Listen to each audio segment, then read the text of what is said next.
Praise lord. దేవాతి దేవునికి వందనాలు. ప్రభు నామమున మీ అందరికీ నా ప్రత్యేకమైన వందనాలు, శుభాలు తెలియచేస్తున్నాను. మీ ప్రార్థన వసతులు నాకు తెలియచేయండి. తప్పకుండా నేను మీకోసం ప్రార్థిస్తాను. ఈ దినము కొరకు ఏర్పాటు చేయబడిన దేవుని వాగ్దానము యెహోషువ గ్రంథము 1 అధ్యాయము 9వ వచనము. నేను నీకు ఆజ్ఞ ఇచ్చి ఉన్నాను గదా, నిబ్బరము కలిగి ధైర్యముగా నుండుము, దిగులు పడకము, జడియకము. నీవు నడుచు మార్గం అంతటిలో నీ దేవుడైన యెహోవా నీకు తోడుగా ఉండును. దేవుని నామానికి మహిమ కలుగునుగాక. ఈ ఉదయకాల సమయంలో సర్వశక్తివంతుడైన నీ తండ్రి గొప్ప వాగ్దానాన్ని నీకు ఇస్తూ ఉన్నారు. ఆయన అంటున్నారు కదా, నేను నీకు ఆజ్ఞ ఇచ్చాను కదా, నిబ్బరము కలిగి ధైర్యముగా ఉండు అంటున్నారు ఆయన. బహుశా ఏ విషయములో నీవు కృంగిపోతూ ఈరోజు ఈ వాగ్దానాన్ని వింటున్నావో, నా దేవుడు సెలవిస్తూ ఉన్నారు. ఆయన నీకు వాగ్దానం ఇచ్చాడు. ఏ ఇబ్బంది నీకు కలగదు, సమస్తము మేలుగా మారుతుంది.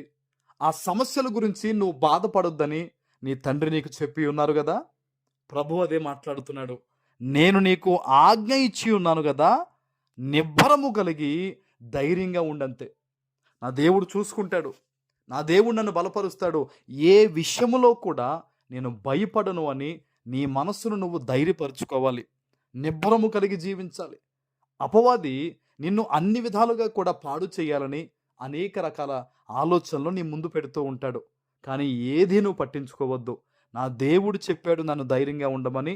నా కుటుంబంలో, నా పరిస్థితుల్లో సమస్తము దేవుడే సరిదిద్దుతాడు, చక్కబెడతాడు, నాకు సంతోషాన్ని ఇస్తాడన్న ఒక నమ్మకం ఈరోజు నీలో ఉండాలి. ఆయన అంటున్నారు, దిగులు పడకము, జడియకుము. నువ్వు దేని గురించి కూడా టెన్షన్ పడొద్దు. లేఖనంలో ఒక మాట ఉంది, నీవు చింతించుట ద్వారా నీ ఎత్తు మోరడైనను నువ్వు చేసుకోలేవు కదా అంటాడు దేవుడు. నీ కొరకు నేను చింతిస్తున్నాను గనక నీ చింత యావత్తు నా మీద వెయ్యి అన్నాడు ఆయన. కాబట్టి ఏ విషయములో నీ హృదయానికి బాధ కలుగుతుందో, నువ్వు ఆలోచన చేస్తున్నావో, ఈరోజు అవన్నీ కూడా నువ్వు దేవుడి మీద పెట్టంతే. నువ్వు దిగులు పడొద్దు, నువ్వు జడవద్దు, నువ్వు భయపడొద్దు. ఎందుకంటే నిన్ను కాపాడడానికి, నీకు నెమ్మది ఇవ్వడానికి సర్వ సృష్టికర్త అయిన నీ దేవుడు నీకు తోడుగా ఉన్నాడు. ఆమేన్. నీ పనుల భారం అంతా కూడా ఆయనే చూసుకుంటాడు. ఆయన అంటున్నాడు కదా, నీవు నడుచు మార్గం అంతటిలో నీ దేవుడైన యెహోవా నీకు తోడై ఉంటారు. హల్లెలూయా. ఇంకా ఏ మాత్రం కూడా నువ్వు అసలు కన్నీరు విడవద్దు. నువ్వు ఏ ప్రయాణం చేస్తున్నావో, ఏది విడుదల కోసం చేస్తున్నావో, ఏది సక్సెస్ అవ్వాలని చేస్తున్నావో, ఏదైతే నువ్వు ఆలోచన చేస్తున్నావో, ఆ ఆలోచన, ఆ మార్గము, ఆ ప్రయాణము, ఆ వ్యాపారము, ఆ ఉద్యోగము సమస్తములో కూడా ఈ రోజు నుంచి నీకు ఎవరు తోడుంటారంట? సజీవుడైన దేవుడు తోడుగా ఉంటారంట. హల్లెలూయా. ఇంకా ఆయన తోడుగా ఉంటే సూపర్ సక్సెస్సే నీకు అన్ని విషయాల్లో కూడా. ఇంకా నువ్వంతా హ్యాపీనెస్సే. ఎప్పుడు ఈ వాగ్దానం నెరవేరుతుందంటే నువ్వు భయపడకుండా ఉండి దేవుని మీద ఆధారపడినప్పుడు.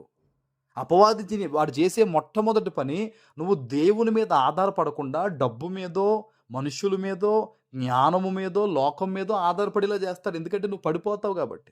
నువ్వు ఈరోజు ఈ వాగ్దానం విన్న తర్వాత, నేను సజీవమైన దేవుని మీద ఆధారపడతానని ఒక నిర్ణయం తీసుకుని ఆయన మీద ఆధారపడి వాగ్దానాన్ని ఎత్తిపెట్టి ప్రార్థన చేయి. నీ జీవితంలో చాలా గొప్ప కార్యాలు జరుగుతాయి. అట్టి కృప మీ అందరికీ కలుగునుగాక. ఆమేన్. ప్రార్థన చేసుకుందాం.